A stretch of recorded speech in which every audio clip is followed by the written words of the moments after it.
तरनो तरनो।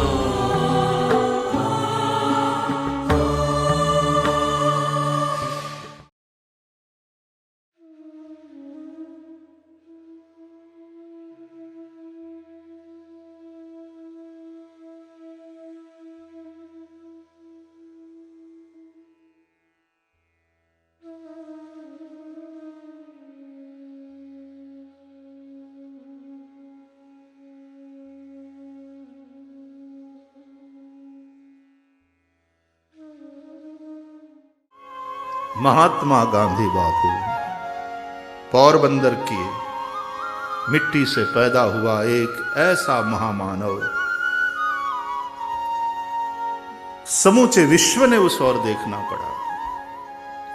शास्त्रों की जो बातें हैं, उन बातों को, उन मूल्यों को लेकर के बापू चले।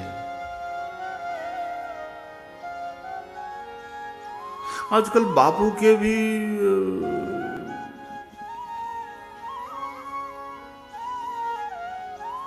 उस मूर्ति को, जो जनमानस में, उसको खंडित करने की एक प्रवृत्ति चल रही है। कुछ कट्टरवादी लोग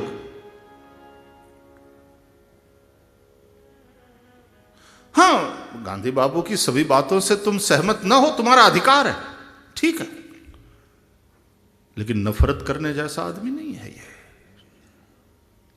और उन्होंने जो किया है वो तुम्हारे जैसे टैक्स की चोरी करने वाले लोग अभी बहुत दूर हो तुम।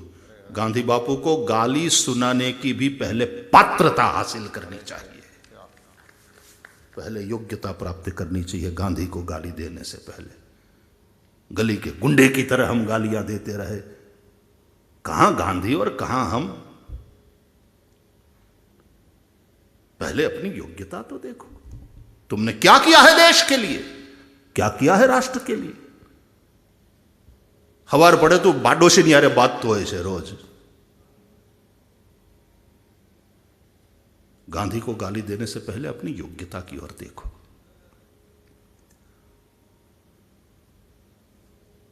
मैं फिर से कहता हूं, गांधी बापू से असहमत होना तुम्हारा अधिकार है, लेकिन एक शालीनता तो हो तुम्हारे बोलने में, विरोध में। और उस कुछ बातों को लेकर तुम असहमत हो, इसलिए गांधी बापू के प्रदान को तुम भूल जाओ, तो तुम्हारे जैसे कृतघ्न कोई नहीं। गांधी ने जो सहन किया है और गांधी ने जो दिया है,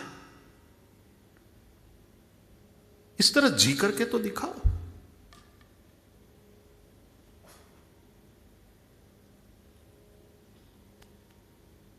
लाल बहादुर शास्त्री जी वामन में कितना विराट, क्या लोग थे, क्या लोग थे वो, जो अपना सब कुछ लुटा करके देश के लिए जिए। આપણે વાતમાં ચોરીઓ કરવા વાળા, બસમાં ટિકિટ ન લે,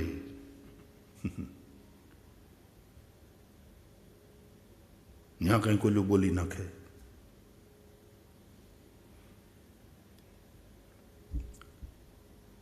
विरोध में भी एक शालीनता होनी चाहिए।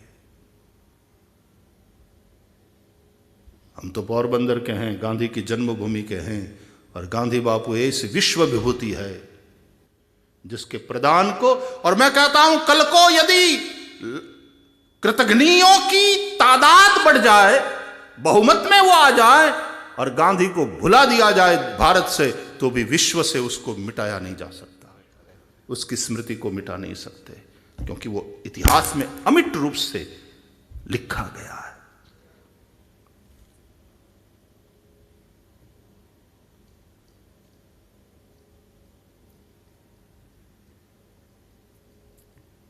तो गांधी जी ने गाड़ो आपवा पहला तो औकात होवी જોઈએ આપણી, ગાંધીને ગાળો આપવાની। मैं अंध गांधी भक्त बनो ये ऐसा नहीं कहता। गांधी जी की कई बातें हैं जो उससे हम सहमत नहीं हो सकते, हम नहीं सहमत हो सकते। दैट डजंट मीन कि गांधी जी के प्रति हमारा प्रेम कम है। घણીવાર આપણે હગા બાપની હારે સહમત નથી થતા આપણા ઘરમાં. ધેટ ડઝ નોટ મીન કે તમે બાપને ગાળ્યું દેવા માંડો. અને જો બાપને ગાળ્યું દેવા માંડો तो ये संस्कार तुमको मुबारक, ऐसे संस्कार तुमको मुबारक. तुम ही अपने आप को पूछ लो फिर तुम क्या हो. गांधी जी है. मुझे स्मरण हो रहा है, हमने गत नवरात्रि में ही गांधी जी और भागवत धर्म पर जो 9 दिन वाला सत्र किया और सभी विचारों ने आकर के अपने अपने ऐसे अद्भुत विचार रखे. आनंद आ गया.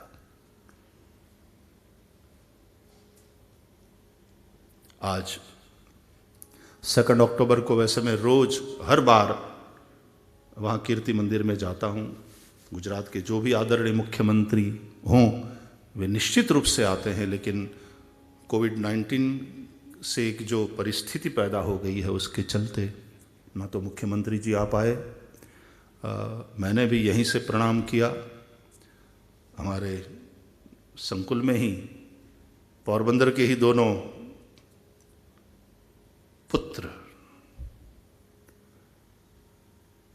एक सुदामा और दूसरे गांधी बापू, दोनों गृहस्थ. तो यहाँ पर हमने सुदामा जी को भी उनकी पत्नी के साथ विराजित किया है और गांधी बापू भी कस्तूरबा के साथ सांदीपनी के संकुल में विराजित. और इन दोनों प्रतिमाओं का अनावरण हमारे आदरणीय प्रधानमंत्री जी और तत्कालीन गुजरात के मुख्यमंत्री श्री आदरणीय वर्तमान प्रधानमंत्री श्री नरेंद्र भाई मोदी जी के कर कमलों से हुआ और 2 अक्टूबर को ही हुआ. वे आए थे जब, और हमने उनको निमंत्रित किया, विनती की कि आप आओ. और वे थोड़े समय के लिए ही आए और उन्होंने अनावरण किया. जब जब नरेंद्र भाई मुख्यमंत्री के रूप में कीर्ति मंदिर में आए हैं और कीर्ति मंदिर में जो बोले हैं, हर बार उनके प्रवचन को हम ध्यान से सब लोग सुनते. और गांधी बापू को प्रिय इस तरह से गांधी 125 में स्वच्छ भारत का एक मिशन पूरे राष्ट्र में चला और वो चलते रहना चाहिए. गुजरात सरकार ने भी 7 दिवस का वो व्यसन मुक्ति वाला भी थोड़ा आंदोलन चलाया. वैसे तो गुजरात राज्य, यहाँ पर तो दारूबंदी है ही है, इसलिए इस राज्य में तो और ज़्यादा लोग व्यसन से दूर रहने चाहिए. और प्रशासन हो, समाज हो, सबकी ये जिम्मेदारी है, क्योंकि व्यसन के द्वारा आदमी केवल अपना ही नुकसान नहीं करता, अपने परिवार को भी दुखी करता है. पूरी आर्थिक जो उसकी स्थिति है वो डावाडोल हो जाती है. आरोग्य के ऊपर भयंकर खतरा हो जाता है, परिवार में अशांति हो जाती है, सब दुखी. व्यसन से दूर रहे. हत्या से भी व्यसन, ड्रग बेचना इत्यादि और भ्रष्टाचार, घूस लेना, ये और बड़े अपराध है. क्योंकि हत्या में भी आदमी आवेश में आकर के कभी हत्या कर देता है, लेकिन ड्रग का सेवन और ड्रग पेडलर्स जो होते हैं, या तो भ्रष्टाचार करने वाले लोग जो होते हैं करप्शन में, वो तो पूरे होश पूर्वक, होशो हवास में करते हैं. इसलिए ये अपराध ज्यादा संगीन है. नशे से दूर रहे लोग. आओ नशो करो ना.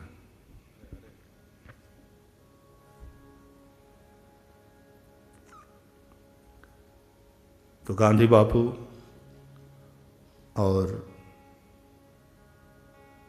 लाल बहादुर शास्त्री जी, जय जवान जय किसान, दोनों महानुभावों की आज जन्म जयंती है.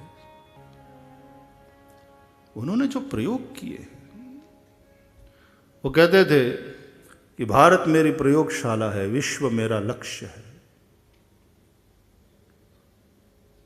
जिस तरह से उन्होंने जीवन दिया, जिस तरह से वो जिए हैं, બહારના લોકોએ તો કહ્યું એવા વૈશ્વિક કક્ષાના લોકોએ કે લોકો વિશ્વાસ નહીં કરે કે આવો કોઈ હાલતો ચાલતો માનવ શરીરમાં કોઈ આવો એક જીવ હતો, આવો एक महानुभाव હતો। मैं फिर से कहता हूं, गांधी बाबू के साथ 100% सहमत होना जरूरी नहीं है। हम भी नहीं है, हम भी नहीं है।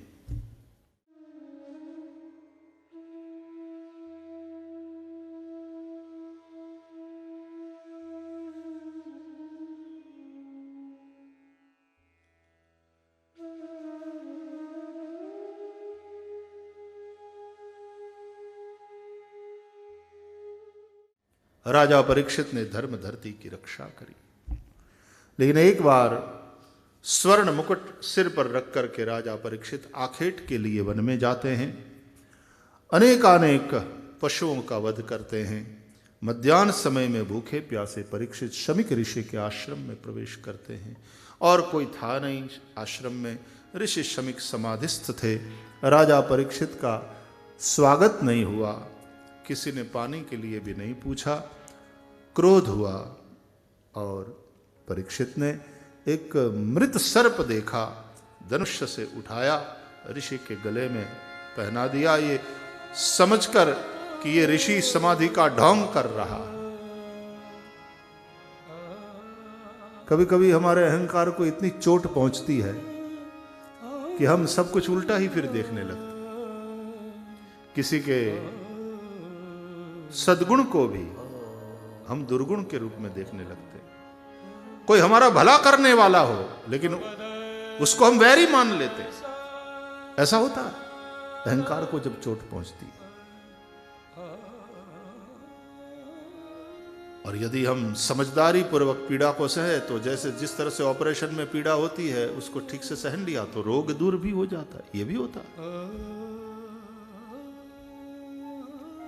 बहुत सावधान रहने की आवश्यकता है। संसार में अनेक घटनाएं हमको केवल पोथी पढ़ करके या पुस्तकें पढ़ करके थोड़ी ना ज्ञान पाओगे। इसलिए कई लोगों ने अपमान को, दुख को आभार माना है, गुरु के रूप में देखा, बहुत सिखाया है। वो भिक्षु गीत है ना भागवत में, क्या अपमान हुआ और क्या भिक्षु मस्ती से गीत गा रहा। एकादश स्कंध। हम हर घटना को किस तरह से लेते हैं, देखो हमारी योग्यता, हमारी पात्रता का वहां पर परिचय मिलता है। और यदि अगले ने दुर्भावना से भी कुछ किया हो आपके प्रति, लेकिन आपकी भूमिका यदि सही है तो आपका तो कल्याण सुनिश्चित है।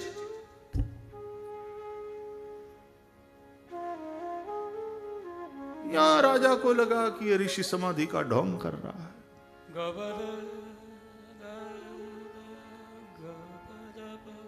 मृत सर्प गले में डाल करके,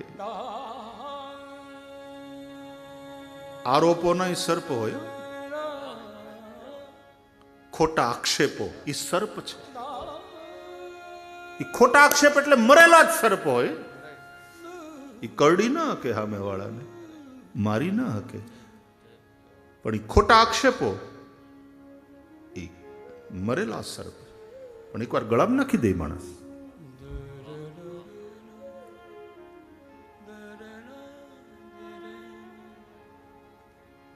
ऋषि समाधि में थे, समाधिस्थ ही रहे। परीक्षित वहां से चले जाते हैं।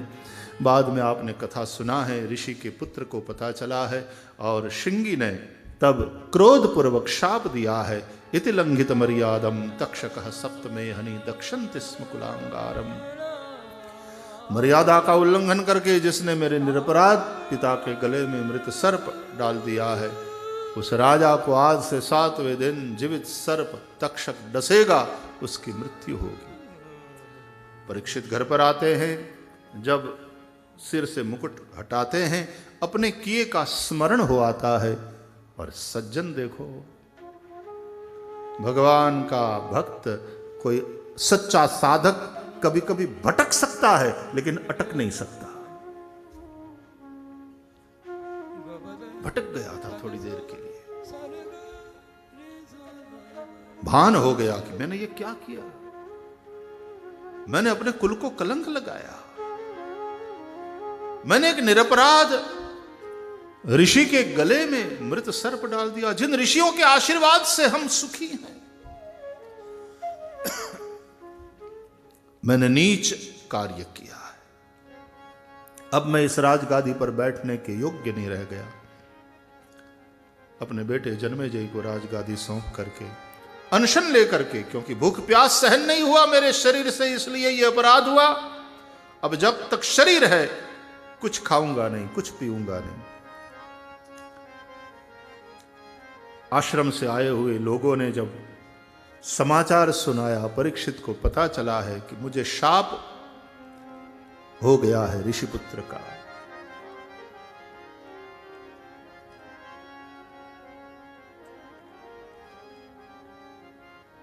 उसको वरदान माना परीक्षित। ये भूमिका भगवान के भक्त की, शरणागत जीव की, प्रत्येक विधान को मंगलमय समझे और यह दृढ़ भरोसा निश्चित रूप से उसका मंगल करता है। और राजा परीक्षित सब कुछ छोड़ करके चले गए गंगा जी के तट पर, और वहां जो सुखदेव जी की हमने कथा सुनी, सुखदेव जी पधारे और सुखदेव जी फिर आगे प्रकाश करते हैं।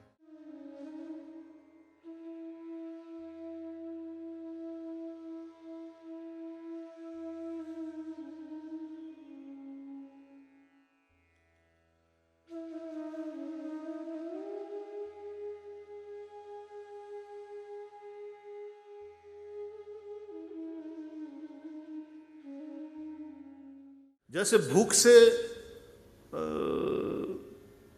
छूटने की कोशिश करते हो कि नहीं, निर्धनता से मुक्त होने की कोशिश करते हो कि नहीं, इस प्रकार से संसार से छूटने की इच्छा करना।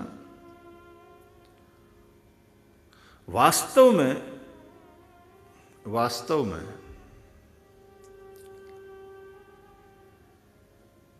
बंधन है ही नहीं, लेकिन शुरुआत में वो मुमुक्षा चाहिए। बंधन का अनुभव, ये बंधन माना हुआ है, वास्तविक नहीं है। तुलसीदास जी ने कहा, जड़ चेतन ही ग्रंथि परि गई,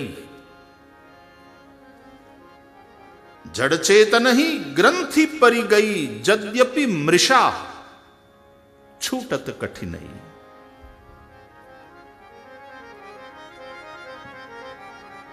चैतन्य जीव ने जड़ शरीर में ममता कर ली, ये मेरा है, उसके प्रति आसक्ति हो गई। जड़ चेतन में एक ग्रंथि,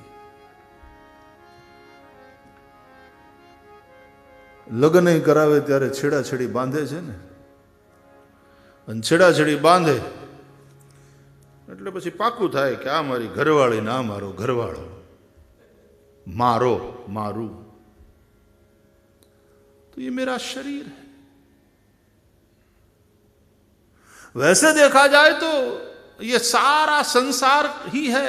पति हो, पत्नी हो, पुत्र हो, मां बाप हो, गुरु हो, शिष्य हो, भाई हो, बंधु हो, वो कोई वास्तविक तो है नहीं संबंध।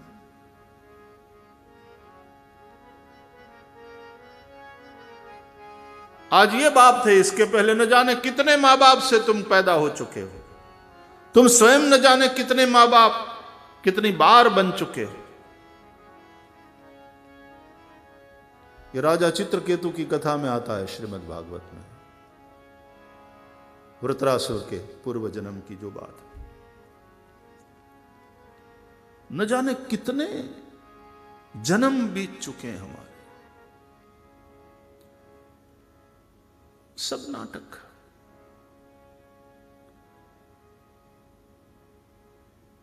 लेकिन वो आसक्ति छूटती नहीं, नींद हमारी खुलती नहीं। जड़ चेतन ही ग्रंथि परी गई, यद्यपि मृषा, हकीकत में तो वो ग्रंथि मृषा है, लेकिन छूटत कठिनाई।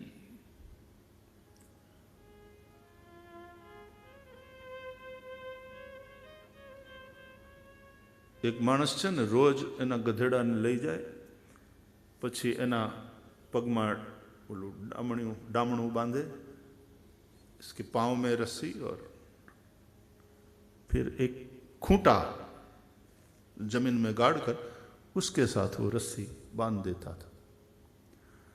तो गधेड़ू समझी जाए कि આપણે બંધાઈ ગયા,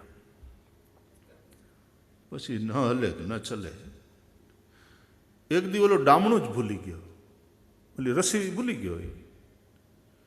આવ્યો ત્યારે ખબર પડી, ઓલામાં જોયું કે રસ્સી નથી, પણ એણે શું કર્યું, ગધેડાને ત્યાં રોજની જેમ ઊભું રાખ્યું, પછી એના પગની આજુબાજુ આમ કર્યું એણે, રોજ જેમ કરતો ને બાંધવાની સ્ટાઇલ, અને પછી ઓલા ખીલાની આજુબાજુ ગધેડું સમજી ગયું કે આપણે રોજની જેમ જ છે, બંધાયેલા। અભ્યાસ થઈ ગયો ને ગધેડાને, તે બોલો વગર રસ્સીએ બંધાઈ ગયો। ઓલો હાંગના પાછો આવ્યો તો ત્યાં જ હતું, बंधन था ही नहीं, लेकिन वो बंधन अनुभव कर रहा है, वो गधा कहीं गया नहीं।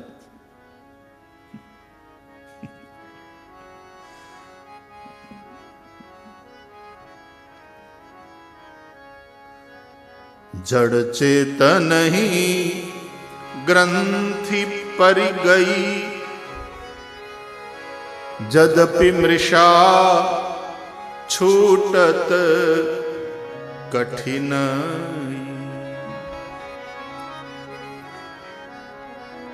क्या माया है।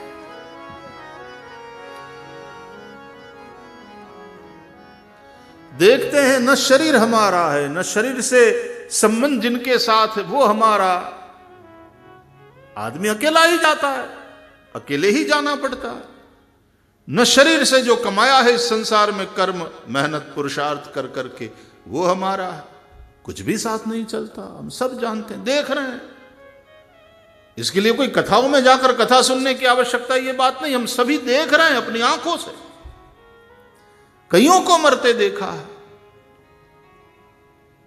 कुछ साथ लेकर नहीं जाते देखा है, सब छूट जाता है। लेकिन फिर भी नहीं छूटती आसक्ति, नहीं छूटती वो ममता। तो वो वाली मुमुक्षा बहुत दुर्लभ है। आद्य शंकराचार्य कहते हैं मुमुक्षुत्वम।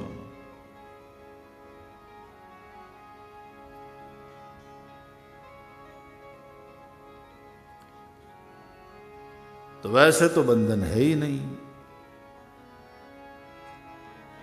इसलिए कहते हैं मुक्ति वो कोई लेने की, देने की, मांगने की चीज नहीं है। वास्तव में मैं मुक्त ही हूं, ये भान ज्ञान अनुभव जिस समय हो गया, मुक्त। फिर से एक बार, सदा में समत्वम न मुक्तिर्न बंधः, सदा में समत्वम न मुक्तिर्न बंधः, चिदानंद रूपः शिवोऽहं शिवोऽहं, चिदानंद रूपः शिवोऽहं शिवोऽहं, निर्विकल्पो निराकार रूपो अहं, निर्विकल्पो निराकार रूपो, विभुर्व्याप्य सर्वत्र सर्वेन्द्रियाणां, विभुर्व्याप्य सर्वत्र सर्वेन्द्रियाणां, सदा में समत्वं न मुक्तिर्न बंधः, सदा में समत्वं न मुक्तिर्न बंधः, चिदानंद रूपः शिवोऽहं शिवोऽहं, चिदानंद रूपः शिवोऽहं शिवोऽहं, चिदानंद रूपः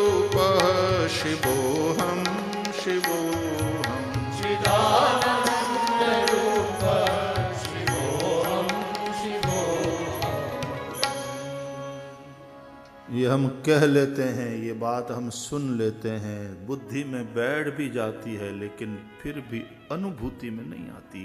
ये इतना सरल नहीं है, अनुभूति इतनी सरल नहीं है। इसलिए मुमुक्षा के बाद महापुरुष संश्रय।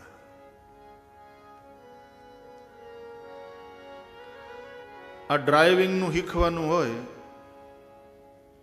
तो वो वाली जो परीक्षा है वो आप दे सकते हैं, अच्छे अंक से पास हो जाएंगे। लेकिन मोटर कार चलाना ही नहीं जानते, प्रैक्टिस ही नहीं करी, तब जाकर उसमें पास करो तो ड्राइविंग लाइसेंस मिलेगा ना। स्विमिंग की बुक पढ़ पढ़ करके आप थियोरेटिकल परीक्षा में बहुत अच्छे अंक से विथ डिस्टिंक्शन मार्क्स आप पास हो सकते हैं, लेकिन पता तो तब चलता है कि जब आपको पानी में धक्का मारा जाए, धक्का दिया जाए। गहरे पानी में धक्का देने के बाद क्या स्थिति होती। और मजे की बात, एक बार तैरना जो सीख लिया, एक बार जो साइकिल चलाना सीख लिया, फिर चाहे कितने वर्ष पर्यंत तैरने या साइकिल चलाने का मौका अवसर न मिला हो, लेकिन अचानक से उस आदमी को कोई पानी में फिर धक्का दे दे, डूबेगा नहीं, वो तैरना भूलता नहीं। चलना एक बार हमने संतुलन साध लिया, फिर भूलते नहीं। साइकिल चलाने में संतुलन साधना है, हम भूलते नहीं। फिर मैंने कई सालों से साइकिल नहीं चलाई है, लेकिन मैं चलाना सीखा हूं। कई साल से नहीं चलाई थी, इस लॉकडाउन में फिर मैंने शुरू किया। खाओ एकलो होता ना, मैं निराहत होती नहीं। पाचा हमारे तो मुश्किल ही है ना कि साइकिल ले निकलिए तो वहां गांव वहां था, वो साइकिल ले निकला। तो रात्रि के समय में फिर यहां हमने थोड़े दिन साइकिल वाली एक्सरसाइज करी। शुरुआत में थोड़ो समय आम 1-2 मिनिट हेन्डल हरखू करवू पड़े, बाकी पछी तो हूँ ने मारी यारे मारा 1-2 छोकराओ आ संकुल में साइकिल पर श्रीहरि की परिक्रमा करी घना दिवस। आप भूल नहीं सकते, एक बार सीख लो।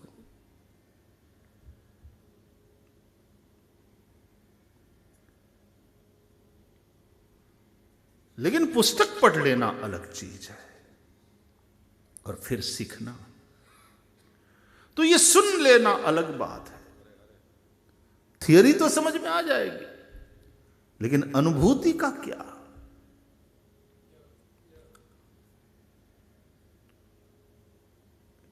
महापुरुष संश्रय। इसलिए किसी महापुरुष की शरण में जाना आवश्यक, साधन भजन करना आवश्यक। मैंने कई बार वो पहले पुरानी कथाओं में ये दृष्टांत में देता था कि वो एक भाई के बैग को पुराने ज़माने की, बाप दादा के ज़माने की ट्रंक बोलते थे उसको, धातु की, मेटल की ट्रंक होती थी। आज सूटकेस लेकर के आप घूमते हो, उस ज़माने में ट्रंक में पतरानी मेटल पोतानु एनु ज वजन बहु, तो उसमें बहुत सारी चीजें भरी थी और ताला लगा हुआ था। बाप दादा के समय की बात, बहुत सालों से वैसे ही पड़ी थी। तो एक बार माँ बाप चले गए और ऊपर सफाई कर रहे थे। खबर है ना, अड़धा ओलामा मेड़ी जेवुं होय, घणी वार न्या ऊपर सामान पड़्यो रहतो होय बधो। तो वहां सफाई कर रहे थे, उसमें ये बक्सा देखा।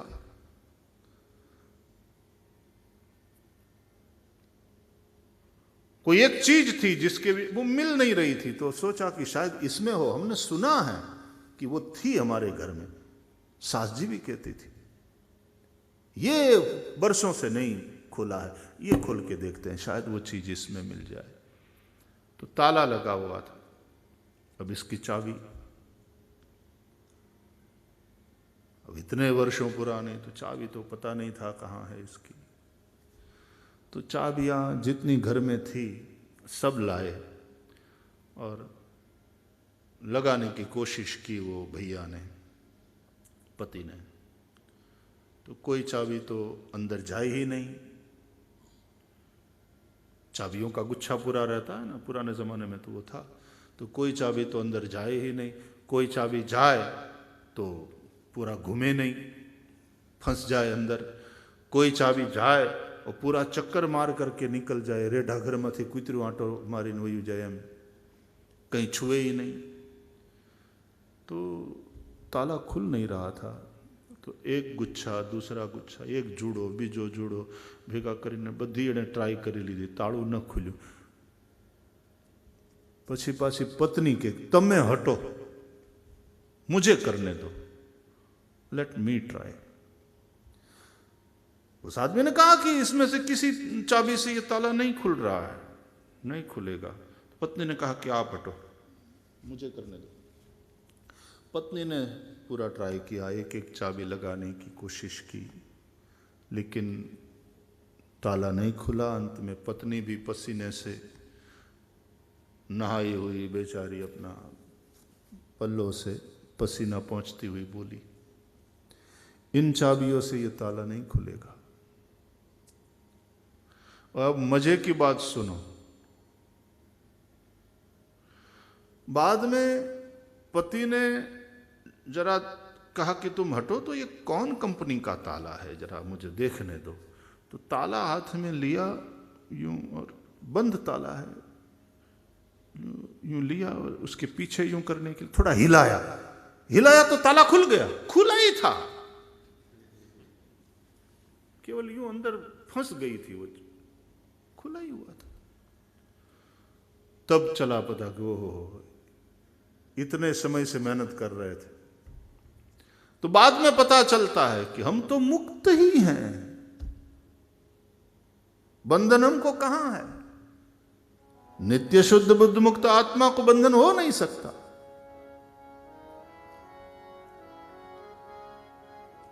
लेकिन उस बंधन का अनुभव होता है। वो जो ग्रंथि भले मृषा है और उसके चलते इतना परेशान होता है जीव, इतना दुखी होता है, लेकिन फिर किसी महापुरुष की शरण में जाता है और उसके मुक्त स्वरूप का जब उसको बोध होता है, ये बोध गौतम बुद्ध को कितना ये करना पड़ा। तब कोई एक समय आया कि एक पेड़ के नीचे बोध हो गया। और वो जो तिथि होती है ना, वो बड़ी महत्वपूर्ण होती है। साक्षात्कारनी तिथि पीछे मनावे बदा अनुयायी, ये दिन बड़ा महत्वपूर्ण होता है।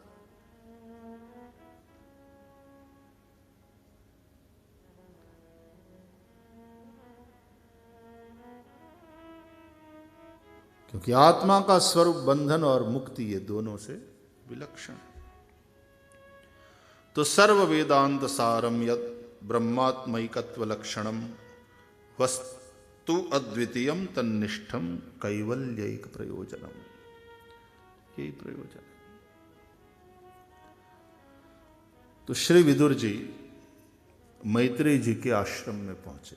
अब विदुर स्वयं धर्म है, साक्षात यम। हमने देखा था ना बीच में कथा में कि सबको दंड देने वाले को दंड देने वाले महात्मा, साक्षात यम मांडव्य ऋषि के शाप से, व्यास जी के माध्यम से, दासी के उदर से विदुर के रूप में प्रकट हुए हैं। 100 वर्ष के बाद वो शूद्रत्व से मुक्त हो गए और तीर्थ यात्रा करते करते वे श्री गंगा जी के तट पर पहुंचे और वहां हरिद्वार क्षेत्र में श्री मैत्रेय जी के आश्रम में पहुंचते हैं। ऋषि मैत्रेय ने स्वागत किया है।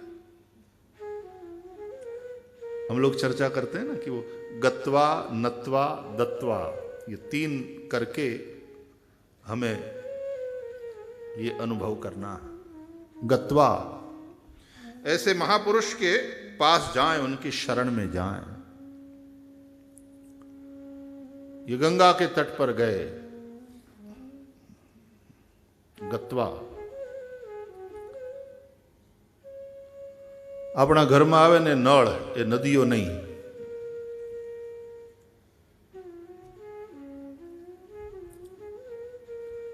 नल आपके घर में आ सकता है, लेकिन नदी के पास आपको जाना पड़ेगा, स्नान करना है।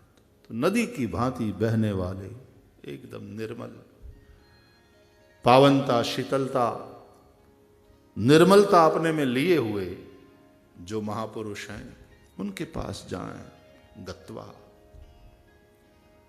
नत्वा, उन्हें नमन करें, यानी अपना अहंकार छोड़े। अपने बैठने के लिए जिस तरह से आसन है, उसी तरह से ज्ञान के बैठने के लिए भी एक आसन बिछाना पड़ेगा। उस आसन का नाम है विनम्रता, विनय। नम्रता की गादी पर ज्ञान विराजित होता है। दीनता के सिंहासन पर भक्ति महारानी विराजित होती है, क्योंकि वो महारानी है ना, तो सिंहासन भक्ति महारानी। ऐसी महारानी है, भगवान भी उसके वश में है।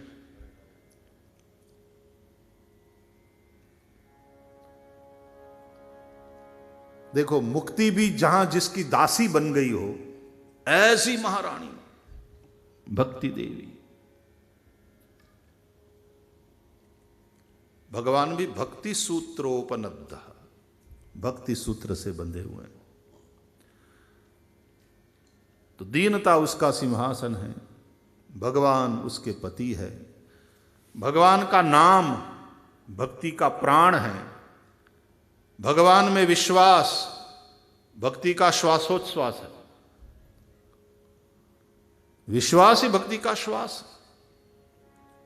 श्वास न रहे तो जीवन कैसे टिके, विश्वास न हो तो भक्ति कैसे रहे, नहीं टिक सकती। बिनु विश्वास भक्ति नहीं।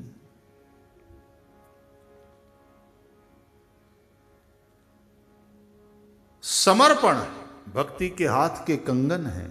सदाचरण भक्ति के चरण के नुपुर है।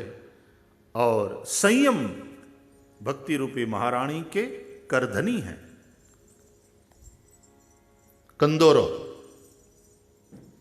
जूना जमाना में बहनों कंदोरा પહેરતી, કરધની હવે લગભગ જોવા મળે હવે કે લગ્નમાં જોવા મળે છે કે નહીં?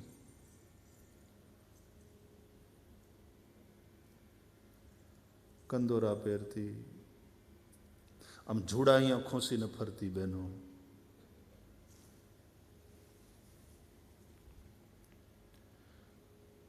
પોલીસ જેમ રિવોલ્વર લઈને ફરતા હોય ને ઇન્સ્પેક્ટર સાહેબ, એનો વટ પડે એમ બહેનો એ ચાવીના જુડા આમ ખોસીને ફરતી ને વટ પડતો।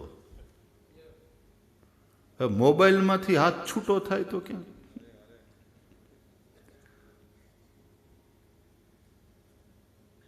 છોકરાને રમાડવાને બદલે છોકરાના હાથમાં મોબાઈલ પકડાવી દે છે, અને પછી છોકરા મોબાઈલની હારે એવા એને મૈત્રી થઈ જાય। માવુને પણ નિરાત એ પોતાની ટીવી સિરિયલ ફેવરેટ હોય એ જોવામાં, છોકરા મોબાઈલની હારે રમવા। तो पुराने जमाने में वो रहता था। तो करधनी है, कटिभाग का आभूषण क्या? संयम। जहां भक्ति है वहां से वाच काछ मन निश्चल राखे।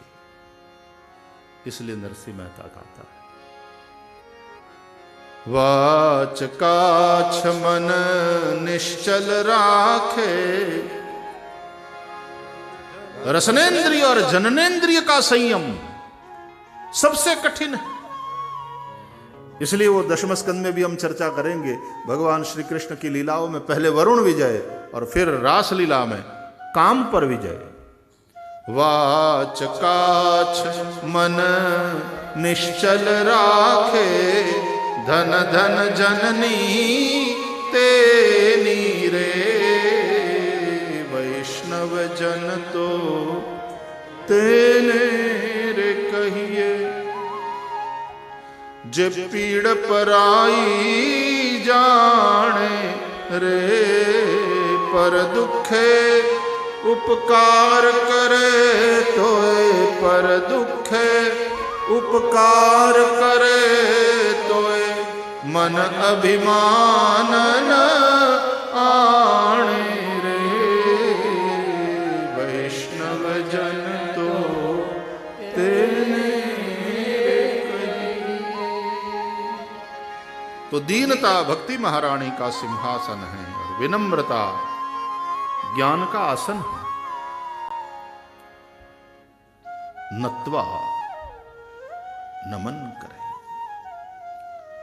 तद्विद्धि प्रणिपातेन प्रणिपातेन परिप्रश्नेन सेवया। उपदेक्षन्ति ते ज्ञानम ज्ञानिनस्तत्वदर्शिनः। गीता में भगवान श्री कृष्ण समझाते हैं। प्रणिपातेन, प्रणिपात, चलो प्रणिपात का उसका व्याकरण की दृष्टि से अर्थ करो भरत भाई।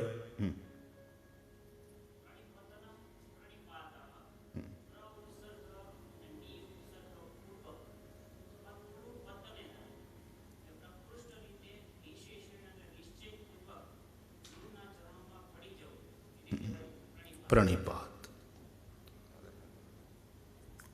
दंडवत जैसे ही बात हुई। जैसे दंड गिरता है उसी तरह सदगुरु के चरण में गिर जाना। प्रणिपात। तद्विद्धि प्रणिपातेन परिप्रश्नेन सेवया। प्रश्न करने से पहले प्रणाम। घना तो प्रश्न पूछवा आवे तो ओला पोलीसे रिमांड में लीधा हो पछी प्रश्न करता है पोलीस। बोल કેટલા જણા હતા તમે? तारी यार बीजू कौन कौन है तू? अपने साथियों का नाम बता। ये भी रीते प्रश्न करता। तो जहां जिज्ञासा है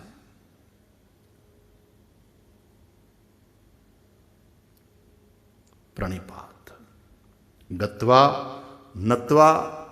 और याद रहे पत्थर की मूर्ति को झुकना सरल है, किसी ऐसे जीवंत जागृत सदगुरु के चरण में माथा झुकाना। अहंकार हमारा झुके। और जहां आपका अहंकार झुके ऐसा महापुरुष या ऐसा स्थान। इसलिए आश्रमों में कहीं तुम्हारे अहंकार को पुष्ट करने वाली प्रवृत्ति हो तो आश्रम में मत जाना। आज प्राय ये हो जाता है कि आश्रमों में भी तुम्हारे अहंकार को पुष्ट करने वाली बात हो जाती है।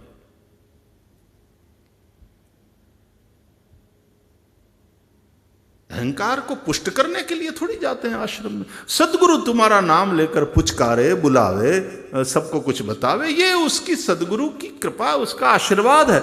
लेकिन वो करने में भी सदगुरु का खुद का कोई स्वार्थ नहीं होना चाहिए, तुमसे कोई अपेक्षा नहीं हो, तुमसे प्यार के प्रति और तुम जो कर रहे हो तुम्हारे समर्पण के प्रति प्रसन्न होकर के वो कुछ सहजता से कहे, वो उसका प्यार है। लेकिन कभी कभी हमारे अंदर अहंकार हो तो हम मारू नाम न लीधो, बधानु नाम लीधो, मारू नाम न लीधो, खोटू लगी जाए।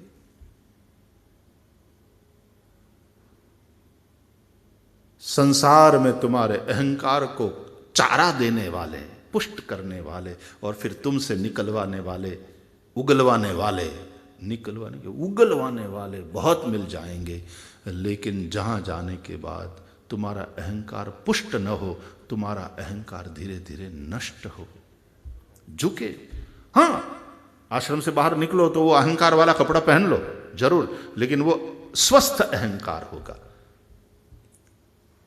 वो वाला अहंकार कैसा होगा पता है? जो तुमको संसार की समस्याओं के सामने दीन न बनने दे, न दैन्यम न पलायनम, जो तुम्हें गौरव के साथ जीना सिखावे।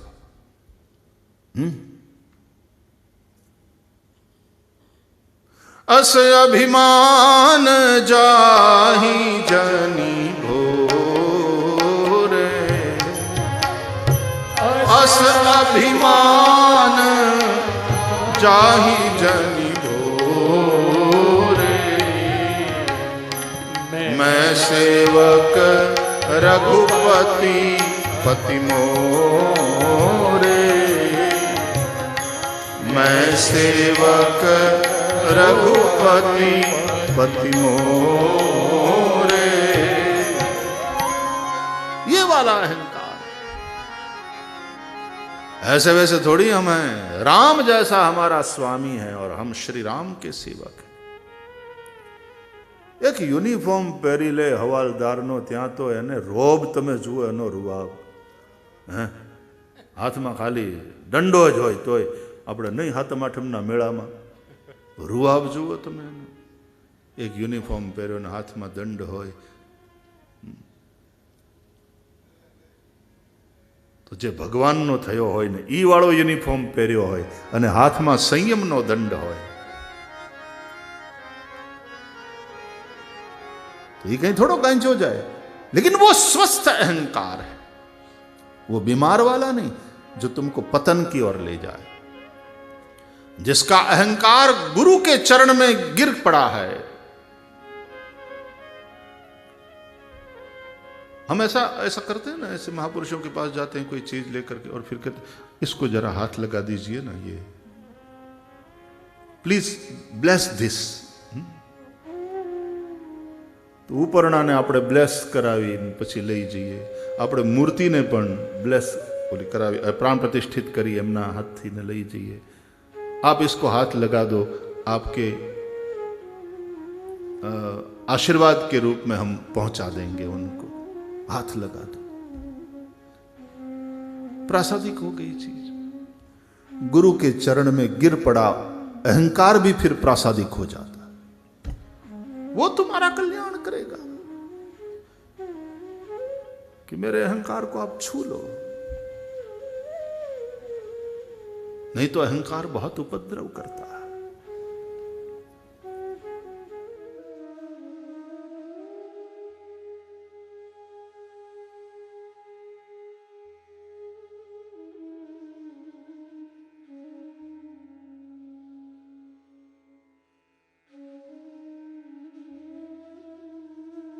तद्विद्धि प्रणिपातेन परिप्रश्नेन सेवया उपदेक्षन्ति ते ज्ञानम ज्ञानिनस्तत्वदर्शिनः। गीता में भगवान श्री कृष्ण समझाते हैं प्रणिपातेन, प्रणिपात।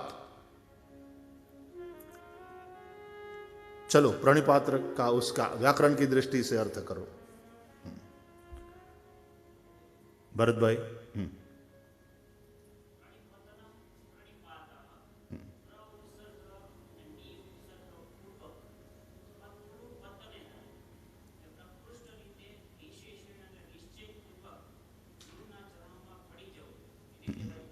प्रणिपात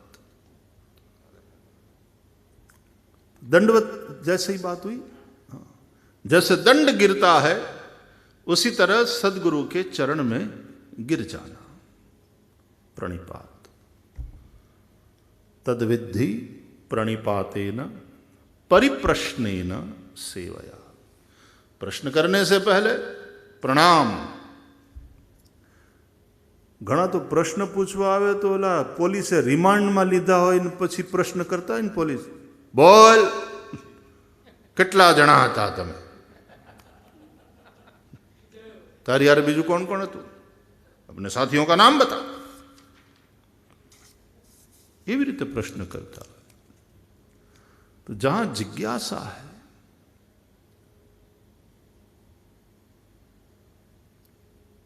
प्रणिपात, गत्वा नत्वा। और याद रहे पत्थर की मूर्ति को झुकना सरल है, किसी ऐसे जीवंत जागृत सदगुरु की चरण में माथा झुकाना, अहंकार हमारा झुके। और जहां आपका अहंकार झुके, ऐसा महापुरुष या ऐसा स्थान। इसलिए आश्रमों में कहीं तुम्हारे अहंकार को पुष्ट करने वाली प्रवृत्ति हो तो आश्रम में मत जाना। आज प्राय यह हो जाता है कि आश्रमों में भी तुम्हारे अहंकार को पुष्ट करने वाली बात हो जाती है।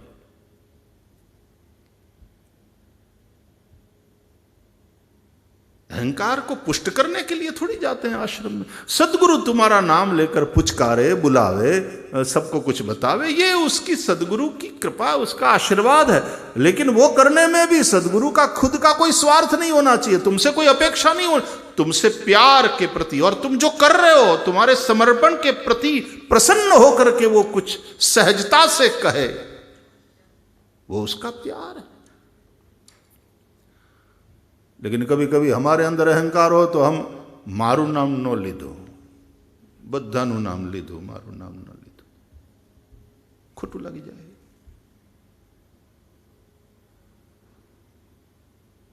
संसार में तुम्हारे अहंकार को चारा देने वाले, पुष्ट करने वाले, और फिर तुमसे निकलवाने वाले, उगलवाने वाले, निकलवाने के उगलवाने वाले बहुत मिल जाएंगे।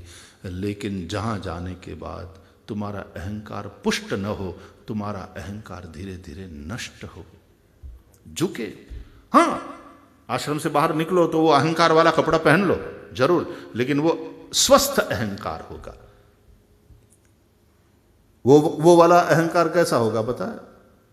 जो तुमको संसार की समस्याओं के सामने दीन न बनने दे, न दैन्यम न पलायनम, जो तुम्हें गौरव के साथ जीना सिखावे।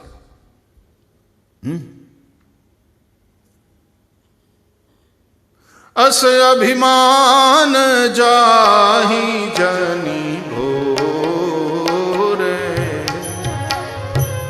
अस अभिमान जाहि जनी भोरे, मैं सेवक रघुपति पति मोरे, मैं सेवक रघुपति पति मोरे। ये वाला अहंकार। ऐसे वैसे थोड़ी हम हैं, राम जैसा हमारा स्वामी है और हम श्री राम के सेवक हैं। एक यूनिफॉर्म पहरी ले हवालदार नो, त्या तो एने रोब तमे जुओ एनो रुआब, हाथ में खाली दंडो ज होय तोय આપણે નહીં હાથમ આઠમના મેળામાં રૂઆબ જુઓ તમે એનો, એક યુનિફોર્મ પહેર્યો ને હાથમાં દંડ હોય,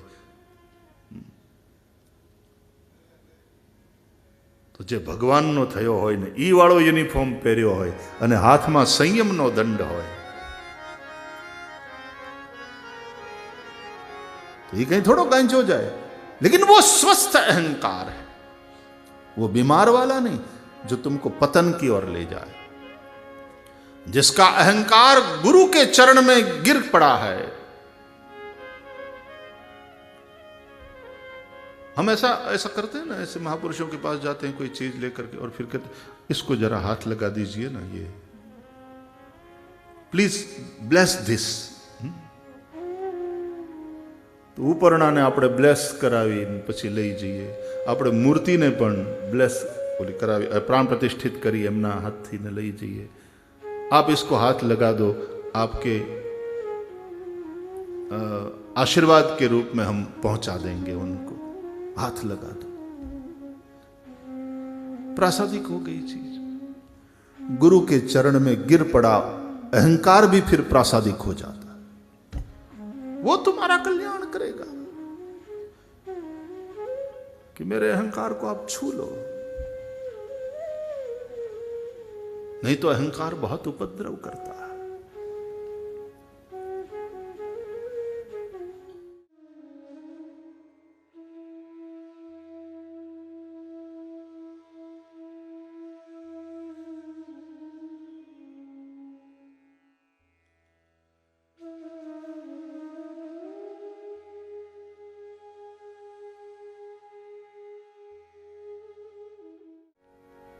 भस्मांतम इदम शरीर। स्मशान वैराग्य की भूमि है।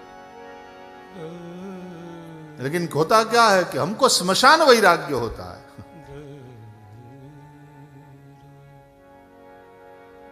स्मशान में वैराग्य होता है, वो फिर होता तो है लेकिन लंबा टिकता नहीं है। जैसे घर पे आए, स्नान किया, एक रका भी चा ठपकारी न वैराग्य उड़ी जाए। क्षणिक वैराग्य है, वो टिकता नहीं है लंबा। स्मशान वैराग्य की भूमि। भगवान शंकर वहां रहते हैं, इसलिए कई बार हम लोगों ने कहा ना, काशी को महाश्मशान कहते हैं। बाबा विश्वनाथ वहां रहते हैं। और वैसे देखा जाए तो यह संपूर्ण विश्व एक मंदिर ही है। विश्वनाथ का मंदिर ही है यह संपूर्ण विश्व। और यह महाश्मशान ही है। कल या परसों हम लोगों ने चर्चा करी थी ना, हर क्षण हम मर रहे हैं, नित्य प्रलय हो रहा है। एवरी मोमेंट शरीर समाप्त हो रहा है।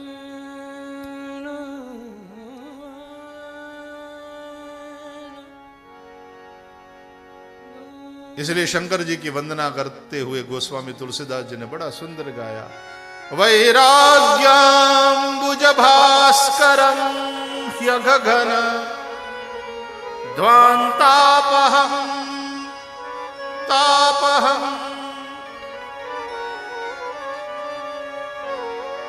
वैराग्याम्बुज भास्करम।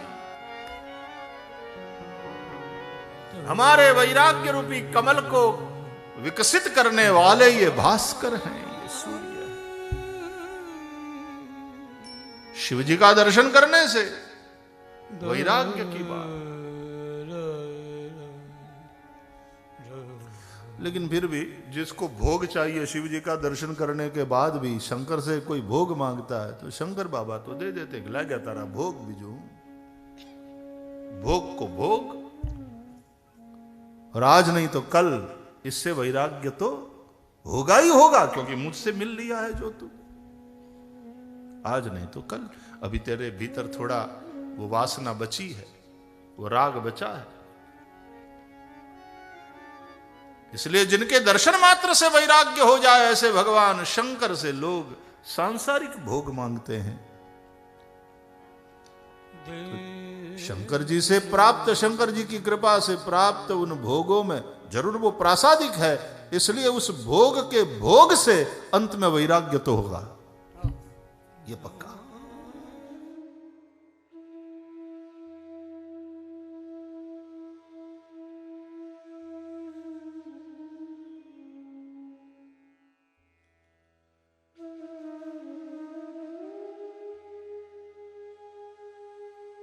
वो नारायण मेरे हृदय में है, शंख चक्र गदा पद्मधारी। एक भाव ऐसा भी है कि वो अंतःकरण जो हमारा है, यही भगवान के हाथ के शंख चक्र गदा पद्म है। मन ही पद्म है, बुद्धि गदा है, चक्र चित्त है, और ये शंख है वो अहंकार। अंतःकरण चतुष्ट मेरे नारायण मेरे हृदय में है। ये अंतःकरण चतुष्टय उनके हाथ में ये चारों चीजें हैं। उस अहंकार रूपी शंख में वही प्राण फूंकते हैं, तब मुझे अपने अस्तित्व का एहसास होता है कि मैं जिंदा हूं, मैं हूं।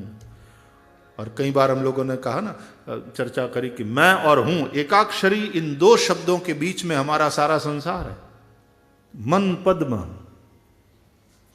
पद्म मन, पद्म की तरह मन भी खिला हुआ, खुला हुआ। सूर्य को देखकर जिस तरह से पद्म विकसित हो जाता है, कमल पद्म, और जल में रहता है लेकिन लिप्त नहीं होता। पद्म पत्र मिवाम बसा, मन भी इस तरह से रहे। ठाकुर जी के हाथ में है तो उसका मन रहेगा संसार में। संसार मां सरसो रहे પણ મન મારી પાસ, સંસારમાં લો પાય નહીં તે જાણ, સંસારમાં લે પાય નહીં તે જાણ મારો દાસ. અર્જુન સુણો ગીતા સાર, પાંડવ માનજો નિર્ધાર.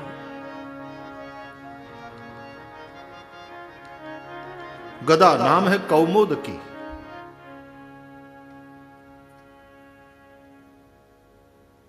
बुद्धि ભગવાનના હાથમાં જે બુદ્ધિ હોય ને એ તર્કનો ભાંગીને ભૂકો કરે, પછી વધે એ શ્રદ્ધા.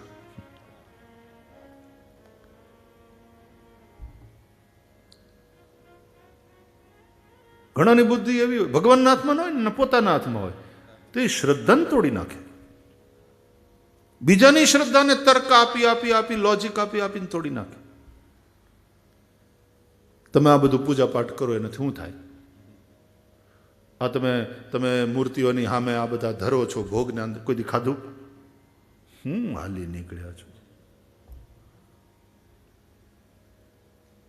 આવા લોકોની શ્રદ્ધા એ દુર્યોધનની ગદા છે. દુર્યોધનની ગદા યુદ્ધ આવડે.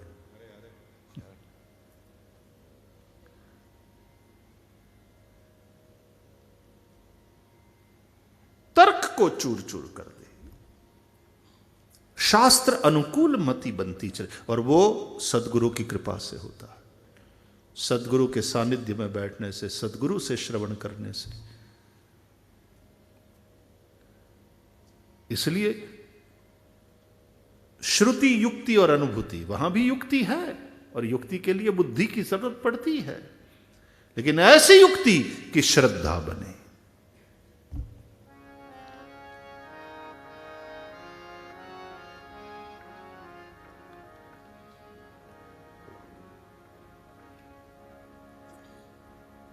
और चक्र सुदर्शन चित्त.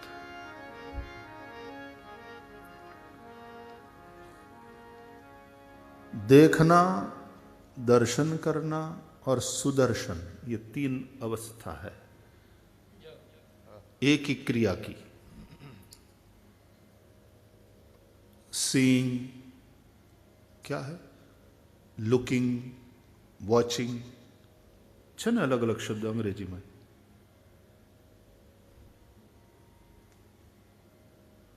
देखना, दर्शन करना और सुदर्शन हो जाए. देखना होता है चर्म चक्षु से, आंखों से. वो आंख रूप को देखती है, लेकिन दर्शन के लिए दृष्टि चाहिए.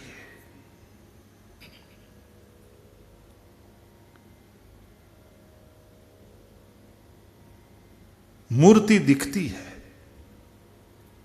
लेकिन दृष्टि हो तो उसमें भगवान का दर्शन होता. लेकिन मूर्ति में ही भगवान नहीं है, वो तो अणु अणु में है, हर कण में, हर क्षण में. ये सुदर्शन, वो दर्शन और ये सुदर्शन.